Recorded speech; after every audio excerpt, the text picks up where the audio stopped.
So here's Africa, and then Liberia is one of the small countries in the western part of Africa. It would be the size of Western PA. There's 5 million people live there. I think we have 12 million in Pennsylvania. The bridge to Guinea. There's 3 big cities. There is Monrovia, which is huge. Gonta, which I think is the second, and then there's Bonga. Our farm is in Bonga, or it's off of Bonga. That's where we need the support right now. And there's the farm sign. So this is welcome to Christian Counseling Associates Liberia Rice and Cassava Farm. We bought the farm 2 years ago, getting all the logistic things taken care of, clearing the land. We've cultivated 20 of the 40 acres. It's straight forest there. So it is just like thick forest. It's like untouched land for 100, 200 years. Great natural resources, but undeveloped.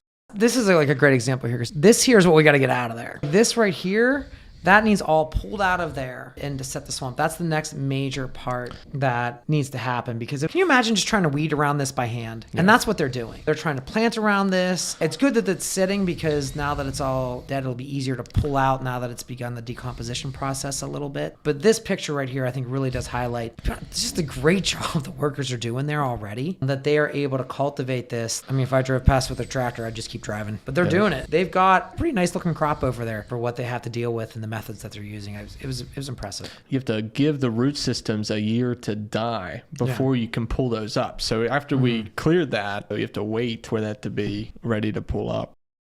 So that's the farm. So if you look on the bottom part there, that is where the rice is planted. And then over on the hillside is another 10 acres, and that is where the cassava is planted as well. And from these pictures, it does not look very big. Like in my mind, like when we were talking about, weeding and clearing the land, it was like, well, why can't we get this done faster? How much is this going to cost? Like we were like, wow, that seems like a lot.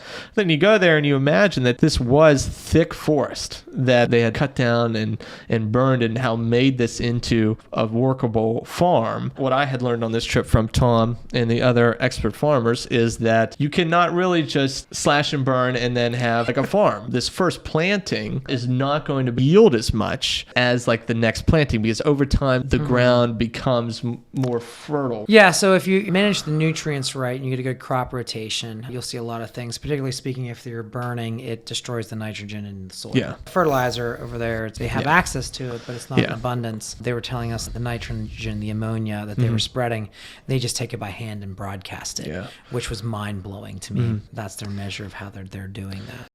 What they'll do is they're going to take that out and completely clear it away, and they're going to put different zones in there, and they're just big squares. And when they have the ability to do that, they're going to get twice the yield. So that's our next step. Yeah, on this and the farm. labor to weed is going to be way less. One of the things that drove me nuts when I was over there, and they were like, yeah, we know. Everything is broadcasted. I'm like, you need rows. And they're like, that's our next step. Like, we know that. They're taking their hand and they're just putting That's the simplest method. and then stamping it down so that there's good contact between the seed and the soil. So if you just broadcast, nothing would grow. But when we get them the ability to set the swamp, to have everything so that they can irrigate it and go from paddock, from zone to zone to zone to zone to zone, the water that they're going to be able to use is going to pretty much drowned out all of the weeds. Just rice will grow. Over here, like that rainy season they have, it rains 6 months out of the year. They can provide. And I think what really excites me about a project like this is the exporting. When they're talking about the imported rice, it is bleached and enriched and all that other types of stuff. And they're like, we never used to get sick, but now we're eating imported rice and now it's making us sick. And the doctors there will be like, well, the first thing I'm going to do is get them on what they call country rice, and that's the rice that's grown in Liberia. So it's pure organic. Yeah, so things that we go here, we're paying out the nose in Whole Foods. Yeah. That's what they have over here. And that's what I think is really exciting too, because the mentality here in America and the farmers, like we used to take a ton of pride of like, we're going to stay above the thin green line. We're making as much as it takes to feed the whole world. And here we're like, no, we just need to feed the community. The American farmer, there's no middle ground. But over here, what they're doing is they're saying there's a large middle ground by which they can do and they can go and they can thrive. That's the opportunity. So, we need to get those funds up so that we can help them get over this hump to get to a very good sustainable part. And where does it go? I mean, do we bring in big rice combines there eventually? Maybe. Or maybe they just stay at this point and they create much more nutrient dense food than we have here.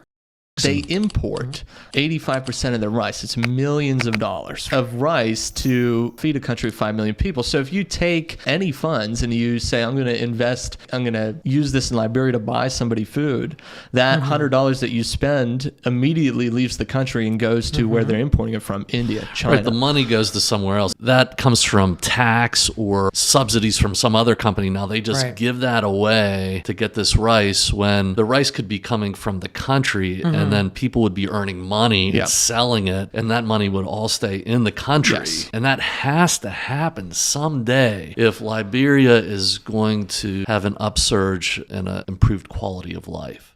Looking at South America from an agricultural standpoint, so the price of soybeans this year is terrible. People talking about, like, why are we doing this? We're losing money. Everybody will be, oh, it's the tariffs, the tariffs. It's not the tariffs. It's South America. South America has figured out the American recipe for farming, and they have better climates than we do. They can farm all around the year, and they have flooded the world with soybeans. But looking at what is possible over here in Liberia, they can do what South America has.